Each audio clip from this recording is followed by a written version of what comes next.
आज के शुभ अवसर पे इस भारतवर्ष में हर जगह खुशियां मनाई जा रही हैं। इसका कारण ये है कि सूर्य जो हमें छोड़ करके, भारतवर्ष को छोड़ के और मकर वृत्त पे गया था, वो अब लौट के आया और पृथ्वी और सूर्य के युति के साथ जो जो वनस्पतियां, खाद्यान्न आदि चीजें होती हैं, वो सब होने का अब समय आ गया है। और जो पेड़ सर्दी में पूरे पत्तों से दूर हो गए थे, पूरी तरह से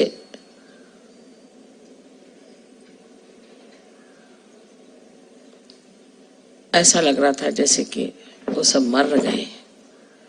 वो सारे पेड़ फिर से जागृत हो गए, उसमें हरियाली आने लगी।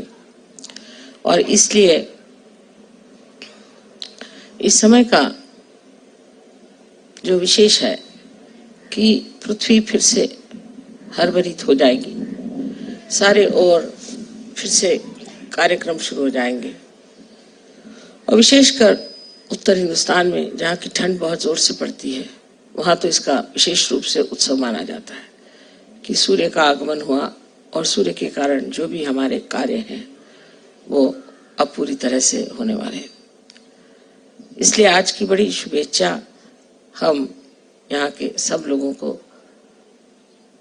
कहते हैं और सोचते हैं कि आज के शुभ अवसर पे आप सब लोगों से यहाँ मिलना हुआ, ये भी एक बड़ी आनंद की बात है।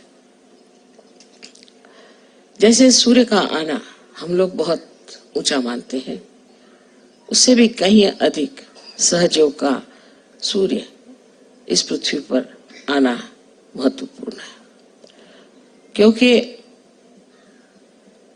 सृष्टि की जो कुछ सृजनता है, जो क्रिएटिविटी है, वो सूर्य से प्लावित होती है और सूर्य उसको चालना देते हैं। और परम चैतन्य की जो सृजन शक्ति है, उसका जो कृतकार्य है, उसको चालना सहयोग से मिली है। अभी तक परम चैतन्य जो था वो किसी कार्य में संपन्न नहीं हो पाया था। उसकी वजह ये थी कि उसका सूर्य अभी तक उस के प्रांगण में उतरा नहीं था। लेकिन अब ये सूर्य ये परम चैतन्य के प्रांगण में उतर गया है और इसके कारण आप सबके अंदर उसका प्रकाश आया। उस प्रकाश के कारण आपकी कुंडलिनी जागृत हो गई और आपके अंदर जो एक सृजन भूमि थी वो पूरी तरह से हरित हो गई। और इस सृजन भूमि को आप इस तरह से बना रहे हैं कि सारे संसार को इससे लाभ हो सकता है। और ये बहुत बड़ी बात हो गई है, बहुत दिव्य बात हो गई है। ये बात पहले हो नहीं पाई थी। हमारे यहाँ अनेक ऋषि मुनियों ने इस पर विचार कहे हुए हैं कि ऐसा कौन सा दिन आएगा जब सामूहिक तरह से ये सृजनता जागृत होगी। वो सृजनता आज जागृत हो गई है और इसलिए ये न कि सिर्फ पृथ्वी की सृजनता का ही एक पर्व है, पर सहयोग के सृजनता का भी बहुत बड़ा पर्व है। ये साल खास करके माना गया है कि बहुत बड़ा साल सहयोग के लिए होगा और सहयोग का प्रकाश बहुत गहरा लोगों में उतरेगा। जब चीज बहुत गहरी उतरने लग जाती है तब ये भी सोचना चाहिए कि इसके साथ साथ दूसरी भी एक बहुत बड़ी घटनाएं घटित होती हैं कि जो संसार के दुष्ट और संसार को नाश करने वाले और संसार में जो आतंक मचा रहे हैं, संसार की जो उच्चतम चीजें हैं उनको नष्ट कर रहे हैं, ऐसे सब लोगों का नाश होते जाता है। जैसे ही अंकुर फूटने लग जाते हैं, अगर वो सत्य लेकर आए हैं तो जहां वो फूट नहीं सकते वहां वो तहस नहस कर देंगे और सब तरह से नाश कर देंगे। इस प्रकार जो कुछ भी कुवृत्तियां हैं, जो आसुरी शक्तियां हैं, वो सब नष्ट हो जाएंगे। जैसे कि सूर्य के आने के बाद सारा तम, सारा अंधकार नष्ट हो जाता है, उसी प्रकार सहयोग के प्रकाश के आने पर सारे संसार का अज्ञान का अंधकार, दुष्टता का अंधकार पूर्णतया नष्ट होना चाहिए। सो आज उस कगार पर हम खड़े हैं कि यहाँ से एक बहुत ऊंची उड़ान हमें लेनी है और इस उड़ान में हमें सोच लेना चाहिए कि हमारे अंदर जो कुछ भी बोझ है उसे हमें हल्के कर लेना चाहिए। हमारे अंदर अनेक तरह की प्रणालियां हैं, अनेक तरह की हमारे यहाँ गलत धारणाएं हैं, उसी प्रकार हमारे अंदर हर एक तरह की अंधता, ये सब अंधता को हमें छोड़ देना चाहिए और एक पूर्णतया निस्संग होकर के हमें इस उड़ान को लेना। और जो लोग उससे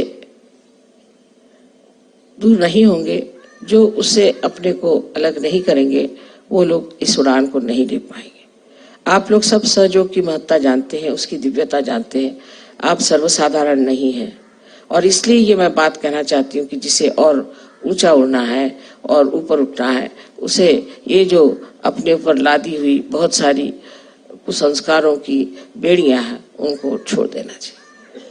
इसी प्रकार हमारे अंदर अहंकार की और अहम भाव की एक बहुत ज्यादा पहाड़ी जैसे दशा है। इस पहाड़ को भी हमें पूरी तरह से नष्ट कर देना चाहिए और ये करने का तरीका ध्यान, धारणा और पूरी तरह से सहयोग में रत होना, उससे पूरी तरह से शरण हो जाना ही है। जो मनुष्य सहयोग में शरणागत में नहीं आता है वो अभी भी बहुत आधा है और हो सकता है कि इस उड़ान के दौरान वो पीछे ही रह जाए और फिर उसी नर्क में जाए जहां पर और लोग जाने वाले हैं। इसलिए जरूरी है कि सब लोग पूरी तरह से प्रयत्न करें। आधा अधूरा प्रयत्न करने वाले लोग जो भी सामने आते हैं और कोशिश करते हैं, उनके लिए यही मैं कहना चाहती हूँ कि आधा अधूरापन कृपया छोड़ दीजिए, क्योंकि इस आधे अधूरेपन से आप कोई भी चीज को प्राप्त नहीं कर सकते। तब आप उस महान स्थिति को कैसे प्राप्त करते हैं जिसके लिए लोग हजारों वर्ष तक तप आदि करके अपनी स्वच्छता करते थे। अपने को किसी तरह से गिराने की या किसी तरह से शापित करने की जरूरत नहीं, कि तो ये जान लेना चाहिए कि आज हम एक शीशे के सामने खड़े हैं और हमारे अंदर दिखने वाले सारे दोषों को हमें पूरी तरह से लय कर देना चाहिए। जब आप अपने से हटकर अपने को देखेंगे तो आप इसे समझ जाएंगे कि ये सारी चीजें हमें नष्ट करेंगी। पर ये होते होते आप देखेंगे कि आप पर अनेक आशीर्वाद परमात्मा के आएंगे और उस अनेक आशीर्वाद में मनुष्य ये सोचेगा कि मैंने सब कुछ पा लिया। एक ये भी बड़ा सम्मोहन है कि हमें ये चीज मिल गई, हमें वो चीज मिल गई, दुनिया की चीजें मिल गई और इस तरह से ये हम जब कोई चीज को पाना चाहते हैं तो उसके किनारे पर कुछ कुछ ऐसी भी बातें हैं जो मोहित कर सकती हैं, लेकिन उधर रुकना नहीं चाहिए। अपने को तो परम गति को प्राप्त करना चाहिए।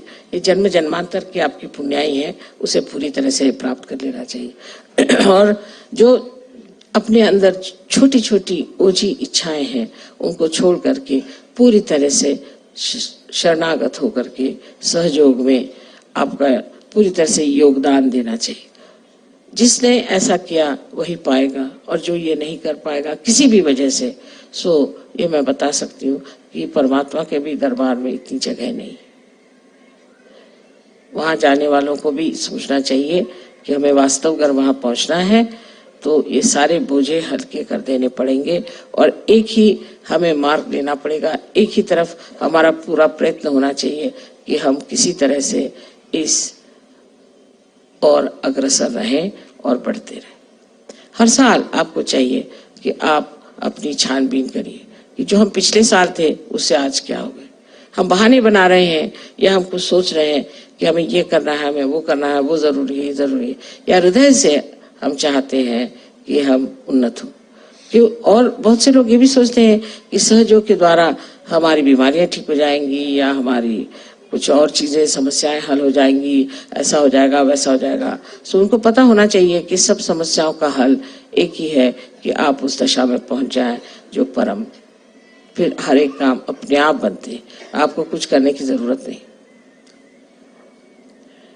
इस प्रकार आज के दिन आपको मैंने अपना मनोदय बताया, पर मैं चाहती हूँ कि आप भी अपने हृदय में ठान लें कि मैं जो बात कह रही हूँ वो दिखने में बहुत सहज सरल है, किंतु मनुष्य की जो प्रवृत्तियां हैं, उसकी जो गतिविधियां हैं, वो इस कदर विचित्र है कि मैं भी उसे नहीं समझ पाती। कहते हैं कि समझ में आए तो वो क्यों कर खुदा हो, लेकिन मैं तो कहती समझ में आए तो क्यों कर मनुष्य हो, क्योंकि मनुष्य इतना जटिल है, इतना जटिल है और उसका समझना बहुत ही कठिन है।